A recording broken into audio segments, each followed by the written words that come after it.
Let's remind our audience where the event is going to be held and who is it open to? Well, this is open to the public, so everyone is invited. We've got a great Facebook event page, and it'll be at 380 North La Cadena Drive in Colton. That's 92324 for those of you who are punching it in your map devices. It's really easy to get to. All right, now what is the website that people would go to find out more information about the event on May 9th? Log into your Facebook and Sabor de Colton or Taste of Colton. We're bilingual. And you'll get a little bit of the diversity that we'll be bringing that day on the 3rd Annual Museum Day on May 7th, 12 to 4 p.m. Of course, we know there's going to be music, food, cycling, and there's going to be so much more at this Taste of Colton event.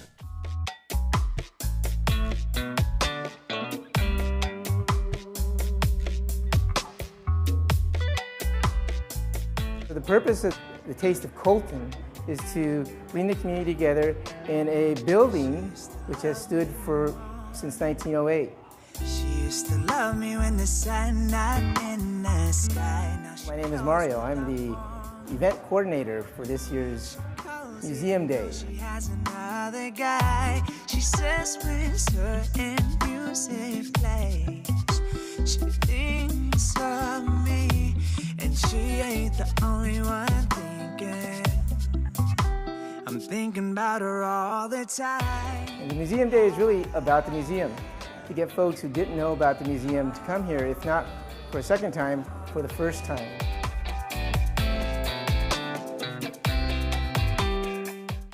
As we go around and pan around and see the various elements of the museum, you'll see a lot of baseball history, which is a huge part of Colton.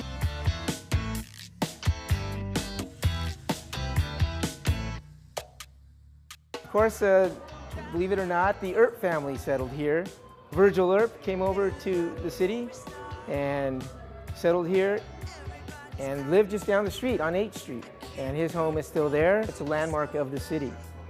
The museum consists of various displays, and when you walk into the Earp house, this is actually also just recently renovated by some of the members of the Earp family. They actually still live in Colton, own property. Mr. Don Earp is on our Historic Preservation Commission, so it's always wonderful to hear from him and to make this part of the museum, which is part of his family. So you'll see the old pictures of the Wild West, which is an important component of California, of course, and the settlement of California. On the other side of the museum, you'll see some other collectible and artifacts of the city. So when we look at dresses or dress wear during the 1920s, or you look at important people that have become a part of the local history, you'll see them on the wall, as well as one of the first Latinos in town on the wall with Mr. Peter Luque. The Taste of Colton is part of bringing many factions of the city together. The city is also in the process of transition. The council, the mayor and city council want to see some change happen, and so we've provided that for them, for instance, on 8th Street. So they could actually see a street transform, and we've created some new landscaping on the street, created new parking, created a cycle track for folks to come and see. Technical urbanism really is putting out demonstration projects, particularly along the street. It's very cost effective, it's temporary, but it's a good way to really feel the environment with the new features that are being put into place. And so having these demonstrations is a great opportunity to really show not only the residents, city staff, even adjacent cities, various agencies that are funding these projects to say, hey, you know what? That's a great idea. The city really needs it. The city really wants it. Let's go get it built. So there are two things that we're doing with this street here. This is a very wide street here, almost in the middle of Colton, the city of Colton.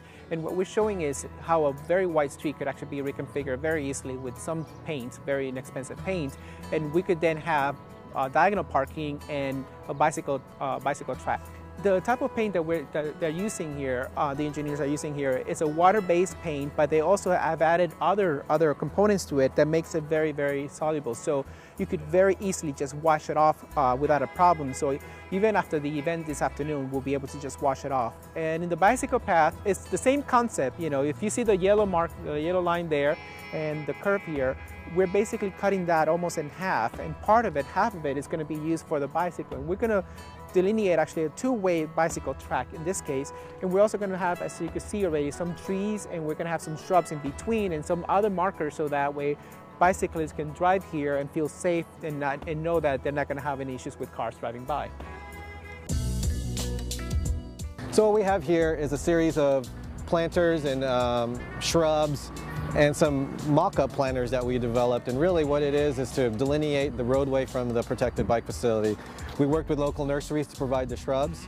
What we like to use is something that has different heights, so you have a nice sense of scale as you go up and down the cycle track. You can garner much more support by people experiencing it and then going up to their city council members, going up to the city staff and saying, hey, we want this built in our street. We like it. It's safe for our kids. Can we get it built? What is really interesting is that this street that normally is only for cars, it's also going to then start incentivizing people to use their bicycles and get out and bicycle around the town by having a very nice and secure bicycle track. So this street here, existing conditions consist of parallel parking. So what we're able to do is switch it over to angled parking, and what we're able to do is add additional parking actually to the street. But not only we're able to help the businesses by adding additional parking, but it also narrowed the travel lane.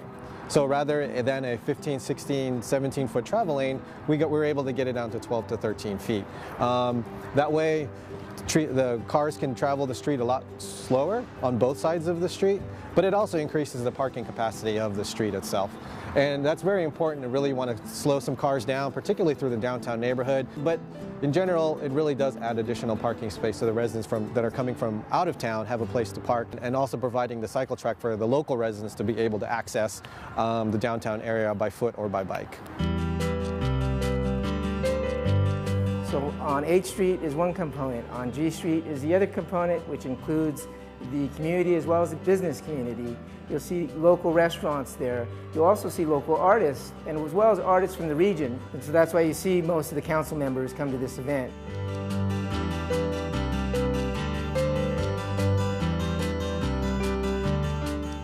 The museum, of course, needs some updating, and so this area we hope to dedicate, or find an area in the museum where we're going to dedicate to South Colton.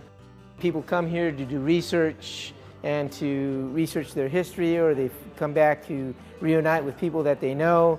So we do have that component. We do have a research and photography center downstairs. We're still in our infancy and are looking for people to become docents, to people to become members of the museum that would help in this industrialist project, which is preserving the city.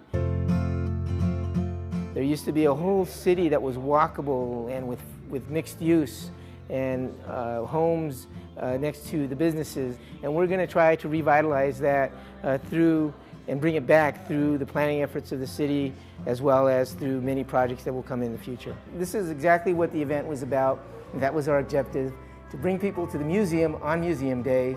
And this could happen hopefully every year. We hope that this event does that as a kickoff for future events.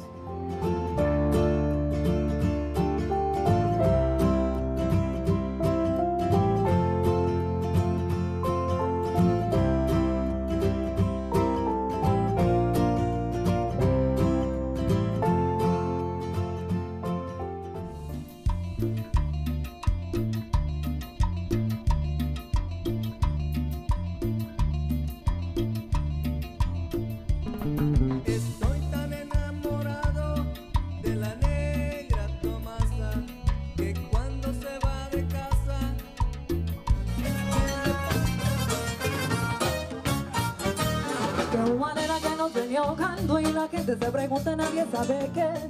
Un carro viejo que viene pitando, puñetes de triciclo y el motor al revés. En la esquina yo esperando, como siempre esto no me hacía. Mis amigas se están burlando, murmurando cosas.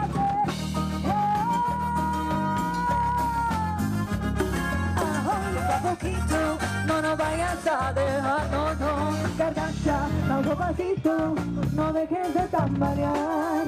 Gargacha, poco a poquito, no nos vayas a dejar. ¡Échale!